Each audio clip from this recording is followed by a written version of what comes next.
very easy to get excited about the newest or the fastest 911, like a Turbo S or a GT3 or a GT2 RS. But by focusing on the latest and the greatest, do you think we're maybe forgetting something? Like, I don't know, the basic Porsche 911? Well, today we are going back to basics. This isn't a Targa or a Carrera GTS or anything overtly special or different. This is a Porsche 911, plain and simple.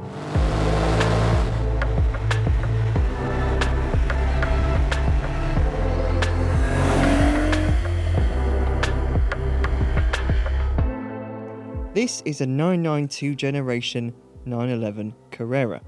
Not a Carrera S, not a four-wheel drive Carrera 4S. It's a new rear-wheel drive 911 in its most basic form.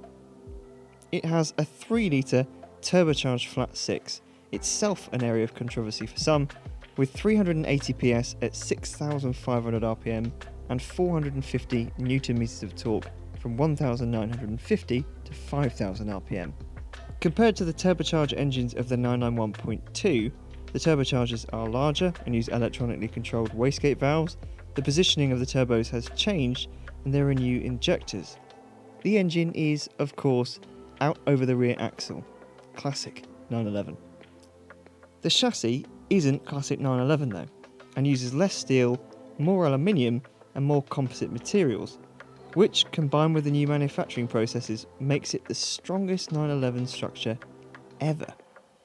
The front track is 5 cm wider than it was before, the rear track 4.9 cm wider, and the wheelbase remains the same. The body, meanwhile, is 2 cm longer, 4.4 cm wider, and half a centimetre taller. Overall, though, the Carrera is 55 kilograms heavier than before. The steering is electronically assisted, and the gearbox is an 8-speed PDK double-clutch automatic. So what's it like? And is there really such a thing as a base 911? Well, let's start with the way it looks and the cabin. Some have criticised it for being a bit ugly at the back or a little bit too big, and to be honest, I don't really buy it. I think it's a very, very pretty car, and I think as soon as you see it on the road, you know exactly what it is. There's no mistaking this for anything other than a Porsche 911. The size thing though, I do kind of get that. It's not that you get in it and you think, wow, this is huge, this is a bus, because you really don't. It still feels small on the road, it feels like a sports car, but compared to the 991, the 992 has grown. And I just think, wouldn't it be great if a new 911 came along and it was ever so slightly smaller than the one it replaced?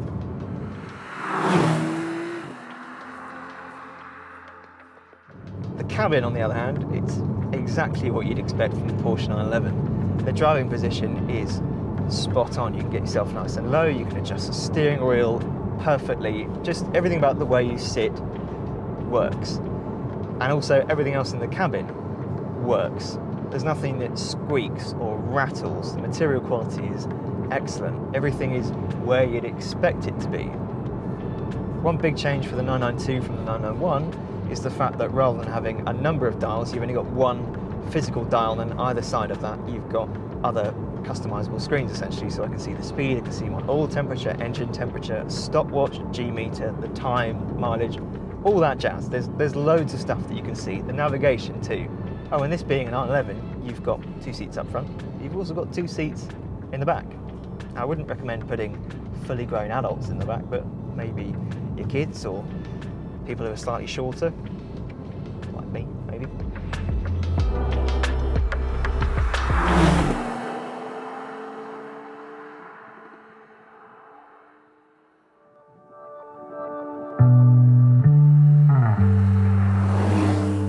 As for how it drives, where I'm going to start is the gearbox.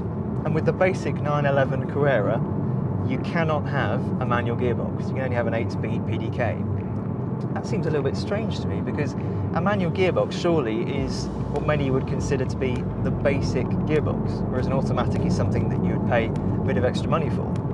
And a manual is a very, very simple way of adding in a bit more interaction, a bit more of a connection. You know, rather than 2 pedals and a stubby gear lever up here, you've got a bigger gear lever that you've got to work yourself, and you've got 3 pedals, and you've got to think more. You've got to be more on it when you go for a drive. You can't just let the car take you somewhere. And there's the engine. The engine. This engine delivers performance that 911s, top level 911s, a decade or 2 ago just couldn't manage. The sound is very 911. I mean, listen to it. That's 911, plain and simple. Even though it's turbocharged, even though it's a very different engine to the engines of old and things like the 997 and the early 991s, it still howls like a 911. And as well, because it's turbocharged, you've got so much more low-down torque, more low-down kick than you had in the old naturally aspirated cars. So at 2,500 now, hear the turbo wake up and it just keeps building.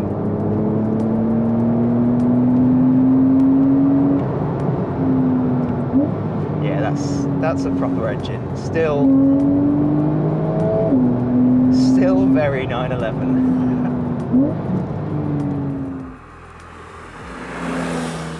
The brakes, they're 330mm discs all the way around. You get slightly thicker discs at the front compared to the back. They are exactly the same as they were on the 991. Equally, the suspension, very, very similar to the 991, almost unchanged.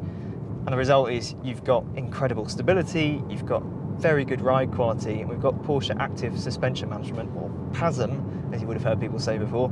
And it means that when you need it to have a bit more travel, you've got it. When you want the suspension to be a bit firmer, you just press a button. The brake pedal too, it's quite light at the top of the pedal, but as you put a bit more pressure on, you can feel pressure coming back through the pedal. And it just means it's all calibrated properly in your head. You know that with that little bit more pressure, you're going to get a little bit more bite from the brakes. It just syncs up perfectly. Similarly, the steering is quite light, but as soon as you get into a corner, you can feel it weight up, and it's not just artificially heavy or anything like that. It actually feels like you are connected. And I know it's electromechanical, but still, it's a really very good system.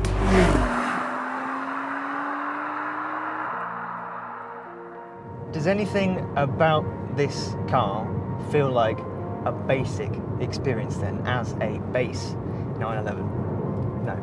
No, it doesn't, not in the slightest. Even without the manual gearbox, you feel connected, and the car just feels approachable and predictable. You know, it's not got an insignificant amount of power, but you just get in it and feel immediately very, very comfortable. And I do think a lot of that is to do with the fact that Porsche's been following the same recipe for a very long time, and it knows how to get things right.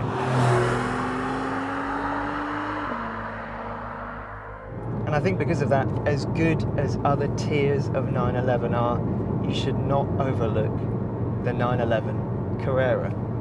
It might be the base car, but it is not basic.